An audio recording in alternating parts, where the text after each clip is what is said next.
আসসালামু আলাইকুম। আশা করছি আপনারা প্রত্যেকে ভালো আছেন। আমিও ভালো আছি। আজকে আমি এসেছি একটা বাগানে। এখানে দেখতে পাচ্ছেন আমার আশেপাশে যত গাছ আছে সবগুলা গাছই কিন্তু মোটামুটি ৩ থেকে ৪ ফিট। এই ৩ থেকে ৪ ফুটের একটা গাছে প্রত্যেকটা গাছে ৫ টা ৬ টা ৭ টা করে কমলা ধরছে। কমলা চাষ গোটাল বিশ্বেই একটা জনপ্রিয় চাষ। এই কমলা চাষ করার যে পদ্ধতি সেটাও খুব জনপ্রিয়। তো মূলত আমাদের দেশে কমলার চাষ খুব একটা আমরা দেখতে পাই না। আমাদের দেশে আগে যে কমলাগুলা চাষ হতো মূলত পাহাড়ি অঞ্চলে। যে রাঙ্গামাটি, খাগড়াছড়ি, বান্দরবন এই অঞ্চলগুলাতে মূলত বেশি হতো। কিন্তু বর্তমানে এই গোটাল বাংলাদেশে এই কমলা চাষ কিন্তু বেড়ে গেছে। এই কমলা এক ধরনের সাইটাস উদ্ভিদ যেটা মূলত আ অল্প, অল্প তাপমাত্রা পছন্দ করে ২০ থেকে ২৫ কিংবা ২৫ থেকে ৩০ এই তাপমাত্রায় এই কমলার ফলন কিন্তু অনেক ভালো হয়। এবং এটার পিএইচটাও খুব গুরুত্বপূর্ণ। যদি মাটির পিএইচ খুব কম থাকে, অ্যাসিডিক হয় কিংবা খুব যদি ক্ষারীয় হয় মানে লবণাক্ত যদি হয়, তাহলে কিন্তু এই কমলার ফলনটা অনেক কমে যায়। তো আপনারা দেখতে পাচ্ছেন এই যে ছোট, ছোট গাছ কমলা অনেক সুন্দর আসছে। এটার পিছনে কারণ কিন্তু এখানকার পিএইচ এর লেভেলও মোটামুটি ভালো। তো আমরা মূলত দেখতে পাচ্ছি যে গাছগুলা এগুলা কিন্তু জিও ব্যাগে করা। হ্যাঁ? Geo bag.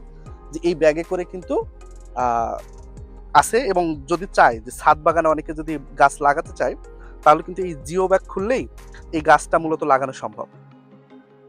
তো আমরা যদি শুধু পারিবারিক চাহিদা পূরণের জন্য যদি আমরা কমলা চাই, তাহলে আমার মনে হয় এরকম যদি ১ টা বা ২ টা গাছ কারো বাসায় থাকে, তাহলে সারা বছরে তার নিজের কমলার চাহিদা পূরণের পাশাপাশি আত্মীয়স্বজনকেও কিছু বিলানো সম্ভব।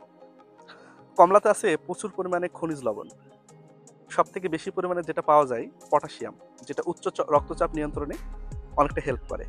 এর পাশাপাশি ভিটামিন সি পাওয়া যায়। আমরা জানি ভিটামিন সি অনেক উপকারী একটা ভিটামিন, যেটা আমাদের বিভিন্ন ঘা জাতীয় অসুখ থেকে আমাদের ভালো রাখে, স্কার্পি রোগ থেকে আমাদেরকে ভালো রাখে।